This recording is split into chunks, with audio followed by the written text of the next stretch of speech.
Wannan wani yaro ne yake jin haushin iyayensa, ai kuwa ya je ya samu wani rami mai zurfi, ya saka yayarsa, mahaifiyarsa da ubansa a cikin wani ramin, ya dinga cilla musu abinci, kullum sai dai ya cillo musu abinci akan su ci, sakamakon sun takura masa akan sun mai laifi. Ka san su 'ya'yan Turawa haka suke, in ko idan yana buƙata zai je ya ɗauki motar babansa ya je ya ciri kuɗi ya siyo abin da ransa yake so ya ci ya ƙoshi. Haka kullum yake wannan abin nasa, ba ruwan shi da wani kowa da kowa. Nan fa yake gayyato aboki, yake zuwa yake ɗauko abokinsa su zo da shi gidansu su dinga playing ɗin game. Suna ƙoƙari su fita daga wannan gurin saboda tsabar yunwa, suna raba banana guda ɗaya, ayaba ƙwaya ɗaya, saboda yunwa ta musu yawa. Yaron kuma kullum zai je ya ciri kuɗi a ATM ɗin babansa ya nuna abokansa cewa ai shi yana da kuɗi. Kwanaki ɗaya kawai babansa ya zo gidan nan take cewa ina mamanka take, ya ce baya nan. Alamun dai ta ga alamun da wani abu, ta kira 'yan sanda akan zo su duba gidan nan fa. Nan fa yaron ya ɓuya ya ƙi buɗe gidan nan fa, suka tashi kyamara akan suna so su gano gidan me yake faruwa. Yaron ya ƙi dinga tabbatar ɗin sai sai nan kuma wanda yake koya masa wannan game yake cewa to ba fa a biya ni kuɗin salari na ba. Yaron ya ce ka yi haƙuri, za a biya kuɗin salarin ka. Yaron ya ɗauki kuɗi ya biya shi. Washe gari ya kawo musu abinci a cikin kulas da kula. Baban ya tsauri zai riƙe bincika ya haushe, yaron ya yanke wannan igiyar. Yaron ya kallo ban ya tsaya yana ta musu dariya, yana kallon ƴan wata ke cewa to na gode fa, ba godiya nake amma dan komai saboda ka ciyar da mu, muna godiya tunda haka kake so. Ashe wannan magana da yayarsa ta gaya mai ta sa mai zuciya. Washe gari ko ya saka musu lada, ya fito da shi aka cigaba da rayuwa.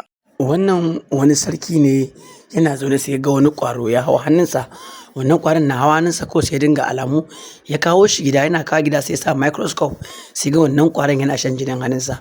Ganin yana shan jininsa kawai sai ya ajiye shi yake kiwata wannan ƙwaron domin ya ga wannan ƙwaron ya girma. Ya dinga kiwata wannan ƙwaron yana kula da shi. Sai wata rana yarsa ta isa girma take cewa baba ya kamata ka nemo min mijin da zan aura.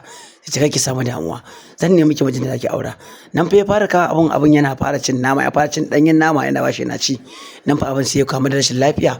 Sai wannan mutumin fa wannan sarkin nan fa ya je nemo masu duba su zo su duba mai wannan abun. Ai ko wannan abun ya zo ya mutu. Bayan ya mutu wannan tsohon ya gama kuka, bayan ya mutu ne tsohon ya zo ya yanka fatar shi sai ya makale ta, ce duk wanda ya faɗi wannan fatar wacce man na dabba ce to zai bashi kyautar yarsa ya aura mai ita. Nan fa ne zo ya duba, bayan ya duba shi kai wannan fatar kare ce. Sai sarkin ne ce ha ka faɗi, wannan ba ita bace.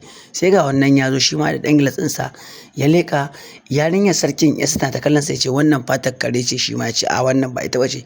Can sai ga wani kyakkyawa nan ya zo, sai ta kalle shi ta dariya tana son sa, ta ce babu dan Allah ka gaya wannan ya faɗa. Sai ce a ba zan gaya masa ba, ki kyale shi. Nan ko yana kalla ce wannan fatar doki ce. Ya ce a ƙarya kake.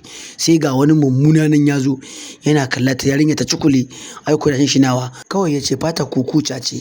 Mutumin ne ya shiru saboda ya canka, ai ko ya tafi da yarinyar nan ta zama mata. Tana ɗauke da cutar paralyze, kullum mijinta yakan kawo ta cikin ruwa ya saka ta a ciki ya kunna mata ruwa. Rana ɗaya ya saka mata ruwan kuma sai ya zame, sai ya faɗi ya fasa kansa, ya kasa tashi kuma wato ko ya suma. Ita kuma ga ruwan yana ta tafiya fa ruwan ya kusa ya rufe mata jikinta, ga kuma paralyze sai da ita. Tana ta kalla ta ji faɗuwar sa bayan da ta juya ta kallo shi ko ta ga wane ne.